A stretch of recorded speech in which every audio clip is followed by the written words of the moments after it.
네, 안녕하세요. 박PD입니다. 오늘은 온가정 프로젝트 이제 47일차입니다. 저는 오늘 계속 목포 구도심 있다가 저기 하당 쪽 평화광장 있는 목포 구도심 볼 일이 있어가지고 걸어가고 있어요.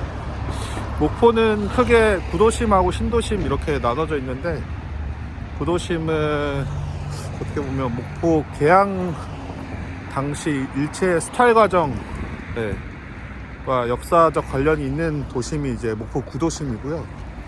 그래서 근대 역사박물관 1, 2관 위치에 있고, 그 일본 그 수탈 침략과 관련되어 있는 그 건물들, 일제 건물들의 양식들이 주로 구도심 지역 기반으로 많이 그 잔재들이 남아 있어요. 신도심 같은 경우에는 이제 한창 목포 당시 개항 이후에 한 80년대, 90년대 계속 이 목포가 예전에 그 우리나라 6대 도시 중 하나였다고 하더라고요. 그만큼 여기 인구들이 많아서 그 간척 사업 진행하면서 구도심을 90년대 이제 하당, 그리고 2000년대 여기 남악지구, 그래서 2005년도에는 지금 전남도청이 여기 목포 무안 그 사이에 남악에 위치해 있거든요. 2005년도에. 그래서 이렇게 구도심하고 신도심으로 나눠서 형성돼 있어요. 저는 사실 개인적으로 그 신도심 구도심을 더 훨씬 좋아해요. 네. 저 유달산 산책하고 1등바위 올라가고 하는 거 좋아하다 보니까 지금 제가 목포에 살고 있는 집도 비교적 구도심에 그 가까운 지역으로 일부러 선택을 했거든요. 그 처음에 제가 부동산 여기 집이랑 거주지 알아볼 때 맨 처음 알아보고 소개를 해주셨던 집이 사실 저기 하당 쪽에 신도심 지역이었어요. 집 자체는 훨씬 깔끔하고 살기 좋아 보이긴 했는데, 주위에 여기 구도심과의 어떤 접근성이나 조금 더 조용하고 좀 아늑한 그 분위기여야지 생각하거든요. 좀 자고 사는 공간을. 그래서 저는 여기 산정동 산정초등학교 주변에 살기로 당시에 이제 결정을 했죠. 일단 그렇고요. 이제 온가정 프로젝트 47일차예요. 47일차. 시간이 점점 이제 크리스마스도 얼마 안 남았고 연말인데, 계속 저희 온가정 UX UI 디자이너 수영씨랑 조금씩 계속 호흡 맞추고 소통하면서 제가 직접 이제 저희 어플에 대한 UX UI에 대한 디자인을 수영씨 덕분에 가르쳐주는 대로 잘 따라가지고 스케치 해보고 있고, 온가정 앱은 사실 어떻게 보면 구조적으로 커뮤니티형 기반의 공동구매몰이에요. 예를 들어 이제 커뮤니티라고 하면 뭐 오늘의 집 같은 경우에 사람들이 이제 뭐 코로나 때 특히 더 이제 내 집 인테리어들의 어떤 취향이나 생활 기반으로 내 집 인테리어들을 사람들한테 막 자랑하고 공유하잖아요.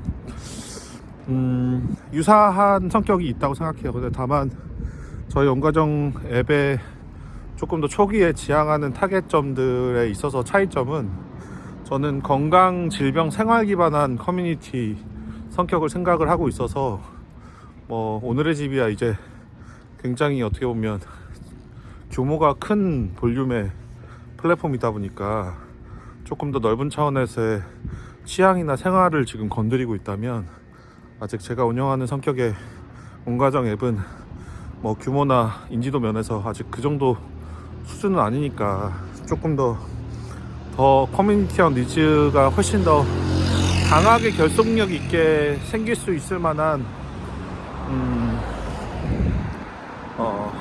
뭐 정말 몸 컨디션에 조금 더 불편함이 큰 뭐 아토피나 당뇨나 이런 일상에 좀 더 불편함이 큰 대상들의 어떤 헤비 유저들 대상으로 커뮤니티 성격들을 조금 더 목적성들을 강하게 형성해야 된다고 생각하고 있어요. 그래서 어쨌든 오늘의 집하고는 유사하지만 또 차이가 있을 거고요. 그 다음에 공동구매 구조는 와디즈 모델이랑 비슷한 면들이 있을 거예요. 네. 특히나 선주문 후 제작이라는 운영 부분, 그리고 지금 와디즈 UX UI하고는 조금 다른 부분들이 있는데, 사실 저는 와디즈 기존 이 AI 이후에 전 UI UX가 저는 더 좋았다고 생각하거든요. 지금 와디즈 보면 펀딩을 하신 분들이 펀딩 이후에 예전에는 그 100% 그러니까 펀딩 달성률을 이렇게 실제 채워가면서 재미도 있고, 내가 이 업체에 뭔가 진짜 결국은 구매고 소비이긴 하지만 먼저 선제적으로 이 가치를 알아보고 내가 뭔가 도와준다, 투자한다, 그런 느낌들을 그 전 UI UX에서 느낌을 받을 수 있었거든요. 지금은 그렇지 않아서 저는 그 전에 와디즈에서 가져갔던 UI UX에 대한 성격들을 좀 참고해서 가져와 볼 생각이에요. 그리고 식품이란 게 사실 결국은 가장 품질적으로 뭐 좋은 원료, 공정 다 중요하지만 갓 만든 그러니까 생산기한이 얼마 되지 않은 제품들 중요하다고 생각하거든요. 여기 우리 막 주위에 지나다니다가 매장들 보면 박스에 뭐 컵라면, 음료, 네? 이런 것들 이렇게 겹겹이 쌓여 있는데, 이게 도대체 뭐 유통기한이 다 적혀져 있긴 하지만 언제 생산된 건지 사실 고객 입장에서 알기가 어렵거든요. 네, 저는 그런 부분도 충분히 더 개선할 수 있다고 생각해요. 그래서 이런 공동구매, 그러니까 선주문 후 제작이라는 형태를 좀 더 QC 차원에서 강화해서 정말 일부 필요한 엄마들끼리 100명, 200명 이렇게 같이 함께 사전 주문하면 주문 받은 이후에 생산할 수 있는 형태의 구조를 잘 하나씩 단계적으로 형성시켜 보려고 합니다.